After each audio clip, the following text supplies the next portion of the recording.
Hello everyone, this is Ken and This is Mark. from Vintage Card Voyage, and today we're going to be talking about a hobby breakthrough for us.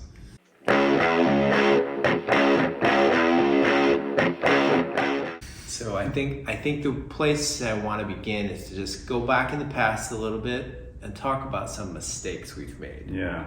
That's the right way to set the stage. So do you have a mistake, Mark, that you've made in the past? I would say investing in a hot, quote unquote, prospect back in the day would be the biggest mistake that I have made. Can you think of any? I can actually. I have I still have 100 1987 Topps Devon Whites, or Devon Whites. I don't remember exactly how to pronounce, but yeah, that was a purchase that I am now regretting a little bit. I do not know how much I paid for it. It's probably not too much, I imagine, but he was a hot prospect at one point. So yeah, And I can remember back in the day at the card shows, they'd have those stacks of rookie cards where people would be selling like 20, 50, 100. It is still in its secure, package, whatever. Yeah. So. And, I did the same. Yeah. Chasing the hot star. I buy stars now, but I just kind of know like it probably won't pay off. Right. I don't do it for investment reasons. But an example of this, which is to say that you could pick right, I picked Chipper Jones. And I remember buying 20 or 30 Upper Deck Chipper Jones rookie cards. And I believe they're still worth $1. Right. Which is what I paid for them. So that's definitely in the category of mistakes. I will say there is admittedly, I have a friend who made the right call. Oh. He has like, I think he said this, I could be wrong, like 70 or 80 Wayne Gretzky rookie cards. I don't know if that's right. He had maybe had money at that point and that was able to afford that, but that's an amazing call. That's something I need you to chase down Yes. and get visual proof. Right, whether he picture. still has them or not, I couldn't tell you. Whether they're the Topps or the O-Pee-Chee, not that it matters necessarily, but I think it actually does. I think the O-Pee-Chee is worth more than it is, but I don't know how much, like, substantially worth more. I don't really know. But still anyway, a good investment either way. Right, but those are few and far between. Yes, So, yes. yes. So another mistake I've made, and if this sounds familiar, I'm wondering if some of you out there are doing this, is just buying wax and ripping wax. Like I used to go to Target, get those blaster boxes, 3 or 4, get all excited, and I would rip them open, and then quickly realize that I was not going to make my money back, not even close. I don't do that now, so I was talking to Ken about this before. My kind of ripping wax is I will buy like smaller collections from, say, Shop Goodwill or whatever, and like seeing a few of the cards thinking, oh, this is probably going to be a good investment, and then like getting the actual cards, it's like, okay, they're not in the condition that I hoped they would be in necessarily because they're older cards, and I have a bunch of older commons that I can't do anything with unless I want to like make a display case or something or whatever, like kind of arts and crafts kind of thing. So yeah, and I think since we've been collecting for so long, the last thing we need is more yes, junk wax era cards. Yes, exactly.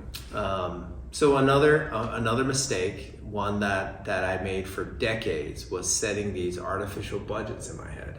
I would go to a card show or I'd go to a card store, and I used to have this limit where I would say, I'm not going to buy any card over $20. And then when I got later in my life and had more money, I would set it at $100. Right. And what that netted was I would get a lot of cards, quantity. Right. I'd be hunting in the dollar boxes or the quarter boxes. They used to have quarter boxes. Right. And I'd come back with like 200 cards thinking I had just like hit the jackpot. And I'm pretty sure none of those cards hit the jackpot. I think it got me into this quantity over quality thing. Right. It wasn't until I went to a card show and I think my neck was hurting, and I just said I should just buy one card.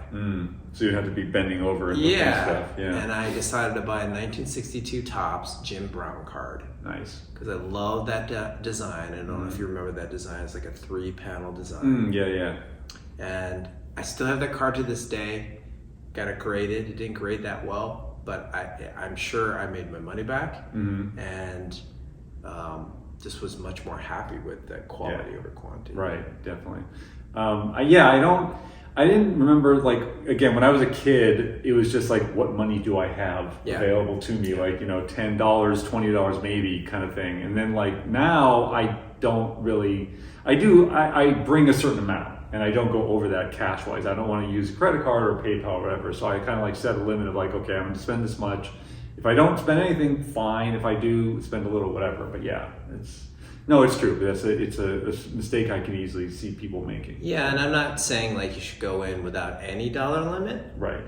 But if you do set a dollar limit, you should realize that there's a tendency to try to get like a lot for a quantity for the limit. What you have. Yeah, exactly.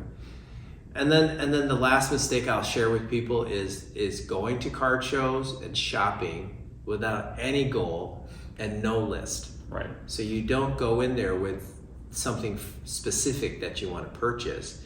And then I think the peril there is you go look at all the display cabinets and you'll kind of chase the shiny object. Right. And you'll come back and you'll be like, why did I buy 2 John Morant cards? Because they're exciting. He's exciting. Yeah. But it's probably not a good investment. Yeah.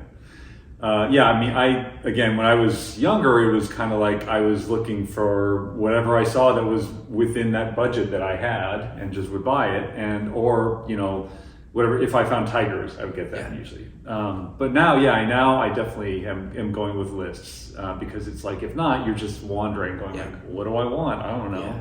So there's a difference between hunting and shopping. It's like hunting will be more specific.